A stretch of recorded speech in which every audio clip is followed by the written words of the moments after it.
Good evening. Hello. May I have your name? Sarah Oliver. Nice to meet you, Sarah. Nice to meet you, sir. Where are you from? West Deptford, New Jersey. Okay, West Deptford, New Jersey. Not too far from Camden, right? Not at all. Down the highway, I suppose. About 10 minutes away. All right. What was your childhood like, Sarah?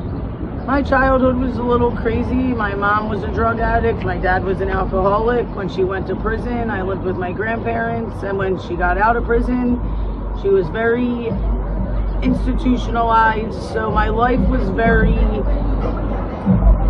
it was rough. And then the first person I shot heroin with was my mom when I was 18. So kind of went from a crazy childhood into a downward spiral for the past 15 years. So your mother introduced you to heroin at the age of 18. Oh God. How did that occur? Her dad died and she was clean after she got out of prison, and she relapsed on crack and Xanax, and I wasn't very familiar with how bad drugs were, so I offered her to use heroin, and I was sniffing it at the time. Okay. So I offered her to, do some heroin instead of the crack because she was doing really bad, and I wanted to shoot it. So I thought it was the lesser of two evils, and she was trying to kind of save me from some random person shooting me up. And when you're an addict, you make very irrational decisions that you wouldn't do on a normal basis. So my mom did it out of being an addict. I mean, she wasn't herself. You asked her for it also. Yes, I asked her. I brought it home and I asked her to shoot me up, and she did. And shortly after, she told me I needed to learn how to do it on my own, because she didn't want me doing it anymore, because I guess it started to get to her. And she ended up getting on methadone and getting clean. I continued to briefly used methadone, got off, used Xanax and heroin for years. Then I was clean from heroin for 4.5 years and got introduced to shooting cocaine. And that is where the last 5 years of my life have been an absolute disaster. And I lost my mom to cancer, and I lost my kids, and pretty much I'm running around Camden running from my problems. What's your drug of choice at this moment? Powder cocaine. Powder cocaine? And I shoot. Are you sure it's not fentanyl? I use fentanyl. With the powder cocaine. I'm on methadone also, so I don't necessarily need the fentanyl. I more use it for leisure.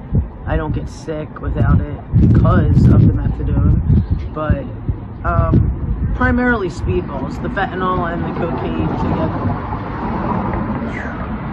What's your drug habit like? How often? I spend from the moment I wake up. Sometimes I don't even leave Camden. Sometimes I stay out here all night into the next day. Last night I went home, but prior to that I stayed out here for about over 48 hours straight, just using constantly and running around, doing whatever I can to get money. I don't prostitute, but I do steal to sell the goods for money, and I have my aunt that helps me with money for drugs, and I just do whatever I can to keep my habit afloat. Except I don't do car dates, I don't sleep with men for money, but I mean, you never say never, because all my other nevers came true. I just hope I don't ever get to that. The stealing has gotten me in a lot of trouble. I actually just got arrested on Friday, and I ended up in the psychiatric unit of the hospital. It was either go to jail or go to the psych ward, and the problem was when I went to the psych ward, I was being combative, so they gave me a medication called Halidol, which gave me seizures and lockjaw and things that could be irreversible. So behind these irrational choices, I could end up permanently messing up my life for a couple minute high. And I don't even know, I can't even tell you that I'm shooting fentanyl and cocaine, because when I take drug tests, cocaine doesn't even come up, amphetamines come up, just tranquilizers, not fentanyl. My arms are completely getting eaten up by whatever substances these are. Where are you shooting at? Everywhere, my neck. And it's getting to the point in my neck where it's been used to the point of overuse, that when I go there, I get zaps in my nerves where I could go paralyzed. And if that's, I mean, my kids aren't enough to make me stop. My health's not enough to make me stop. Getting in trouble is not enough to make me stop. And I don't know what it's going to do. Gotta stop. Got to. Have to. I want to stop, but my main thing is I'm running from myself. I'm running from reality, and I'm making the problems just snowball into a bigger issue, and I'm not really realizing how bad I'm f***ing up my life. I hear you. My 5-year-old hasn't seen me since she's been 2, and my daughter just turned 1, and I didn't even have, my pride was to the point where I was in the gutter that I didn't even work for it. How did you achieve those years clean you had? I was on methadone, and I was on medication for my anxiety, and at the time I didn't have PTSD. I think my biggest thing is I haven't gone to counseling for grief. I aided my mom to her death on 2 weeks of hospice, and it was a very rapid decline, and it was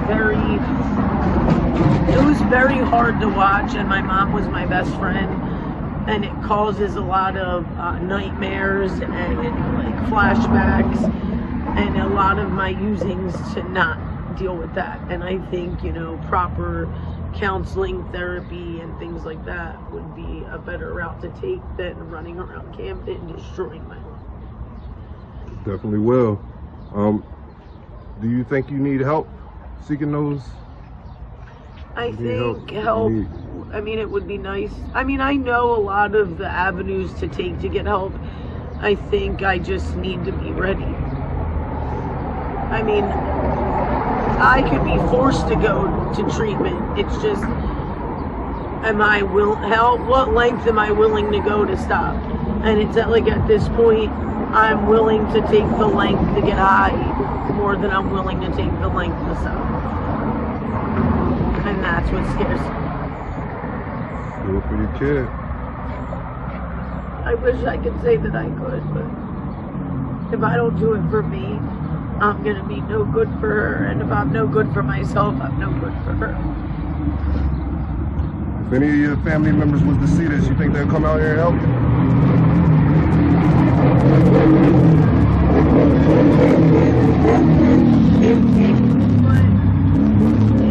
My boyfriend's in jail. Say that again, I'm sorry? My boyfriend is currently incarcerated, and he gets out in 2 weeks, and he's clean. He has 6 months clean. And I would hate to be the reason he backslides, and I have a feeling he might not want to be with me anymore, but this is the bed I made, and I'm going to have to lay in it. But the best thing I can do is just work on maybe easing back and not coming out here as much. And I mean, maybe if I take small steps in the right direction, things might get a little easier to accomplish.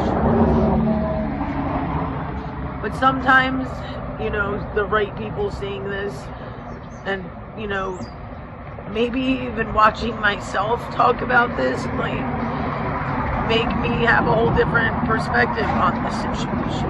Right. Where do you see yourself in the next 6 months?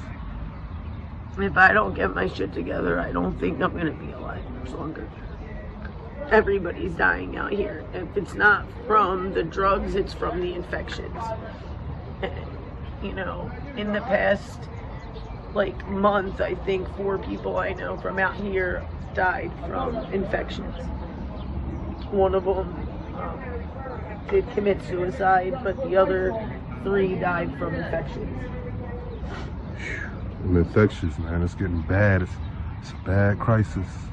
This is an epidemic that I don't know if they're ever going to be able to get a hold of.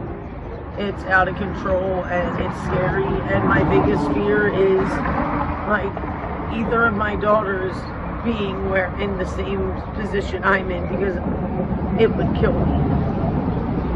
So all I can do is try to break the cycle.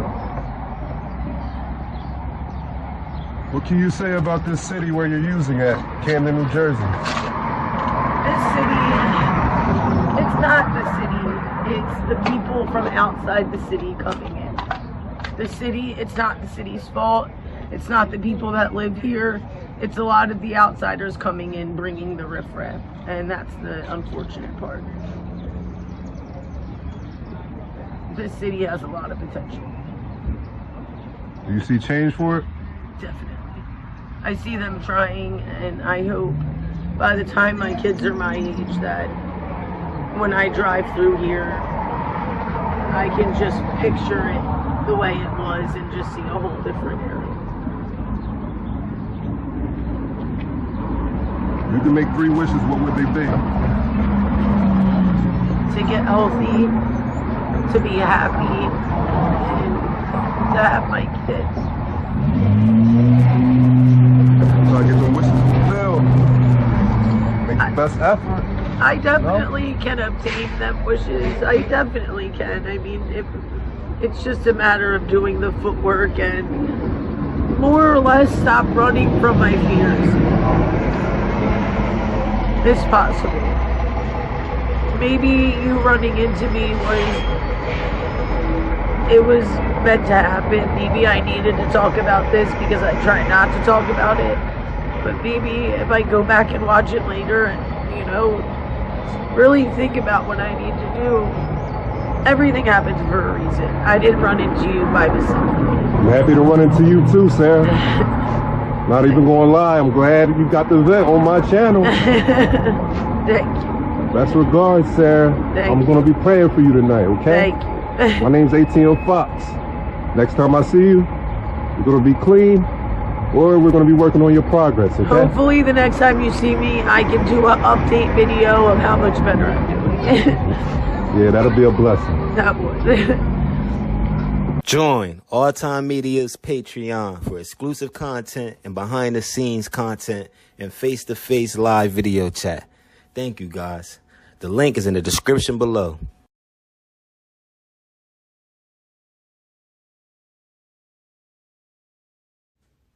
For any business, promotion, or collaborations, our email is builtfsmedia@gmail.com. Like, comment, and subscribe. Thank you. All Time Media.